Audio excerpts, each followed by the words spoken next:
സർവശക്തനായ ദൈവത്തിൻ്റെ നാമത്തിന് മഹത്വമുണ്ടായിരിക്കട്ടെ. അടുത്തതായി നമുക്കൊരു അത്ഭുത പ്രാർത്ഥനയാണ് നിങ്ങളെല്ലാവരെയും ഞാൻ പരിചയപ്പെടുത്താൻ പോകുന്നത്. ഇത് നിങ്ങൾ ഒരിക്കലും നിസ്സാരമായി കരുതല്ല്. ഇത് വളരെയധികം ഫലവത്തായ, നിങ്ങൾ എന്ത് കാര്യങ്ങളും ഈ പ്രാർത്ഥന വെച്ച് പ്രാർത്ഥിച്ചാൽ ഉറപ്പായിട്ടും ലഭിക്കുന്നതാണ്. അനേകർക്ക് ലഭിച്ചതാണ് ഈ പ്രാർത്ഥന വെച്ച് പ്രാർത്ഥിച്ചപ്പോൾ. അതുകൊണ്ട് നിങ്ങൾ ഒരിക്കലും ഇതിനെ ഒരു നിസ്സാരമായിട്ടുള്ളൊരു പ്രാർത്ഥനയായി തുച്ഛീകരിക്കില്ലെന്ന് ഞാൻ വളരെയധികം വിനീതമായിട്ട് നിങ്ങളോട് എല്ലാവരോടും അപേക്ഷിക്കുന്നു. അത്ഭുത പ്രാർത്ഥന. ഏറ്റവും സ്നേഹമുള്ള ഈശോ, പ്രശാന്തനായ ദൈവത്തിൻ്റെ കുഞ്ഞാടെ, കഠിനഭാവിയായി ഞാൻ അങ്ങയുടെ തിരുത്തോളിലെ തിരുമുറിവിനെ വണങ്ങുകയും ആരാധിക്കുകയും ചെയ്യുന്നു. അങ്ങയുടെ എത്രയും അനുഗ്രഹീതമായ ശരീരത്തിൽ മറ്റെല്ലാ മുറിവുകളേക്കാൾ കുരിശു വഹിച്ചുള്ള യാത്രയിൽ അങ്ങ് വേദന അനുഭവിച്ചത് ഈ മുറിവിൽ നിന്നാണല്ലോ.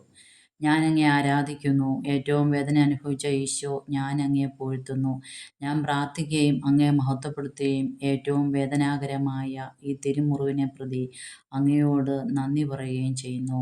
അതിരില്ലാത്ത വേദനയെയും കുരിശിൻ്റെ ഭാരത്താലുള്ള തീവ്രമായ സഹനത്തെയും പ്രതി പാപിയായ ഞാൻ അങ്ങയോട് യാചിക്കുന്നു. ഇവിടെ നമ്മളുടെ ഓരോരുത്തരുടെയും ആവശ്യം പറയുക.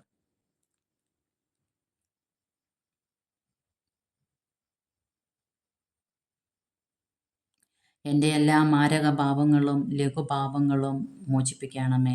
കുരിശിൻ്റെ പാതയിലൂടെ എന്നെ സ്വർഗത്തിലേക്ക് നയിക്കുമാറാകണമേ. ആമേൻ. തിരി കത്തിച്ച് 33 പ്രാവശ്യം 3 PM, അതായത് ഈശോ മരിച്ച സമയം ചൊല്ലിയ എല്ലാ വ്യക്തികളുടെ അത്ഭുതം സാധിച്ചു. നന്ദിയായിട്ട് ഇത് പ്രചരിപ്പിക്കുന്നു. നിങ്ങൾ ഓരോരുത്തരും ഈ പ്രാർത്ഥന തുച്ഛീകരിക്കാതെ ഇത് വെച്ച് പ്രാർത്ഥിക്കണമെന്ന് യേശുവിൻ്റെ നാമത്തിൽ താഴ്മയായി നിങ്ങൾ ഓരോരുത്തരോടും അഭ്യർത്ഥിക്കുന്നു.